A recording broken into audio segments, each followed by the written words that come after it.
Hi, I'm Riley Rourke, and I am here today at BookCon with Sable Sorensen, otherwise known as Annie and Eliza, and they are the authors of Direbound and the upcoming Furybound, which is out May 5th. May 5th, it's so soon. It's so soon. So you guys were originally self-published with Direbound, and then Requited picked it up, or how they say, snapped it up. How did that feel to have, like, you guys were one of the first books published by that publisher? Yeah, I mean, it was really incredible. We just felt like we found the perfect partners in the Requited team. They are not new to publishing. They had been doing the Little Brown Kids stuff. And so like it was a really, really seasoned team, but they were also so excited coming into this space. So I don't know if you had more to add to that, but they were amazing. They are amazing partners. Yeah, our editor actually read the book and reached out to us before we even, started thinking about getting an agent or getting a publisher. So we knew that she was a really big, real fan, which is really cool. That's such a nice feeling. Totally. So there's two of you. How did the idea come to one of you or both of you? Like, could you talk me through just the creation of Direbound? Yeah, I can start. So, we actually first wanted to work on something together. And that's where this all began, is that we had worked together in corporate jobs, and we both loved all the same kind of books. And so we got together and we're like, let's do this, let's do something together, and started thinking about everything that we both love. And so Direwolves came up very quickly. And that's how this idea was born. Yeah, it really came from this place of let's find all of the things that we personally love to read and find the intersections in between them and make a book that is just all the stuff that we both like, because that'll be the most fun thing to write. And so that's how it came to be. Yeah, and it's very fun to read. Thank you. So what is the writing process like, especially in Furybound, because you have two POVs now. Do you guys switch off depending, or do you have a favorite? Yeah, I mean, so no, we don't totally switch off. We both kind of write everything. The way our process works is we sit down together before we embark on writing, and we figure out the big overarching plot beats for the whole story. And then I go off and write a very, very detailed outline. It's 2 to 3 pages per chapter, so we know exactly what we're doing as we start writing. And then we kind of just divide based on what we most want to write. Annie is incredible at writing action and anything where bodies are moving. And I really like writing melodrama and character moments. So sometimes it's you take that chapter, I take this chapter, and sometimes it'll be I write half of a chapter and get to a battle, and I'm and tap in you. And yeah, so when we added the POV in the second book, you wrote actually a lot of the first drafts of those chapters. I wrote, I think 2 or 3 of them, but you wrote the majority of the first drafts of those. But then we go back and we edit each other over and over again. And so basically every chapter has both of us in it. That's a very ideal situation. But what happens if one of you maybe discovers something? Are you guys discovery writers at all either?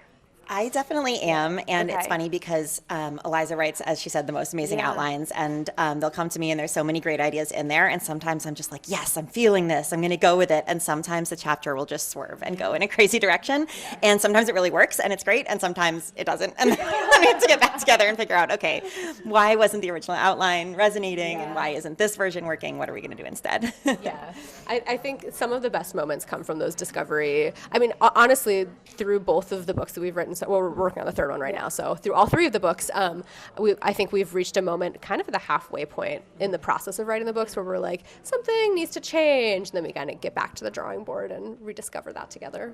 That's great. That's such a seamless process. It's I love very it. fun. And so what should fans expect in Furybound? Emotional violence. That's what we're saying. The book 1 is a lot of physical violence and action, and there's still a lot of that in book 2, but there is a lot more, I think, heart-wrenching emotional stuff as well. Oh my God. The world also opens up a lot more, which was really fun. So Marin travels a ton and goes a lot of places that you didn't get to see in book 1. So that was something that we really enjoyed writing. Oh my gosh, exciting. That's so exciting. So this is something that I just want to hear about, the decision to do almost a red herring with Marin. For those who haven't read the first book, there's a bit Spoiler of a red alert. herring with her love interest. It's kind of jarring.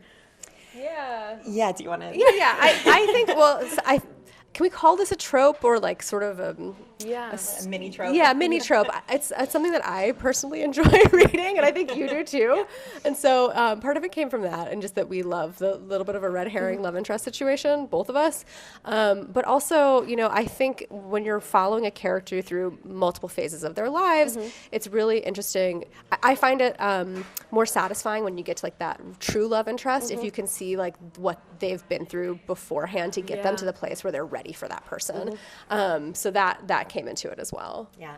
I feel like this is specific to adult romantasy too, where we both also love reading YA, and in YA it's often like the first love is what is happening as the true romance of the book.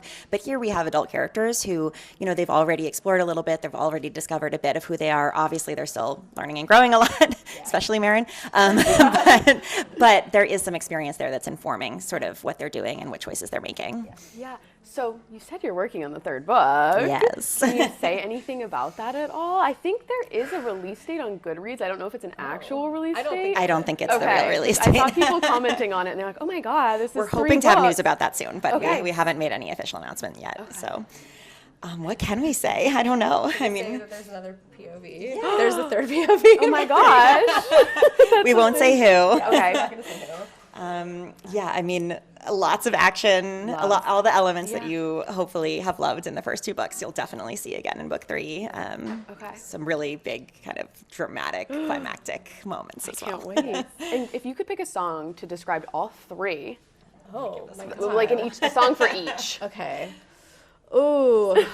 Okay. So for the first one, and I always say this is Marin's theme song, is Sweet But Psycho by Ava Max.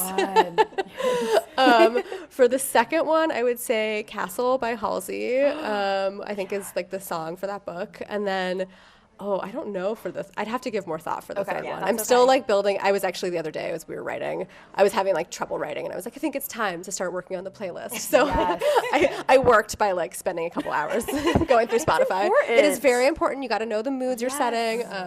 So dial back in for that. But there will be a song for the third one. Great. And so I'd love to ask every author, what book are you reading right now that you're just like obsessed with? And if you're not reading anything right now, what's a recent book? Well, I am actually reading Romance Revival, which is the Christina Lauren book that's coming out this summer. We are on a panel with them later, and I love all of their books, and so I was super excited to get an advance copy of this one, and it's really good so far. Yeah.